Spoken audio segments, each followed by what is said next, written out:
hi guys মোৰ mini blog আপোনালোকে support কৰিব মই জনাই নজনাই বনাইছোঁ দেখিছে ভিতৰতো পানী পানী এতিয়া বাহিৰত পানী কিমান ডাঙৰ বানপানী গাইজ কি কৰিম মুৰ্গী বান্ধি ৰাখিছোঁ গাইজ এটা কথা সেইদিনাখনি মোৰ স্বামী পূজাৰী এয়া ঘৰ চফা কৰি দেখক ৰণী গালি খালে মই গাখীৰৰ দৈ মোৰ চকুত পৰিলে আজি আকৌ মই আহিছোঁ গাইজ আপোনালোকে দেখিছে এই আঁঠুৱা কুলকা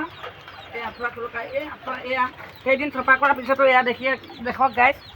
এয়া কি কৰিছে এয়া এতিয়া মই ধুম আৰু এই ঘৰ চফা কৰিম গাইজ আপোনালোকে মোক ছাপোৰ্ট কৰি যাওক যদি বুঢ়াই মোক এইবেলি মোক গালি দিয়ে দৈ চটিয়া মই বুঢ়া চোৰা নেমানো মতা চোতা নেমানো মাৰিমতো মাৰিমে কপা মোৰ ভাঙিমে আপোনালোকক কৈ দিছোঁ মোক কমেণ্টত বটাব এইবেলি যদি আকৌ মোক দৈ গাখীৰ চকুত মাৰে আপোনালোকে মাৰিবলৈ মোক কমেণ্টত ক'ব মই মাৰিমে কাম কৰিমে চফা কৰিমে হাই গাইজ ছাপোৰ্ট কৰি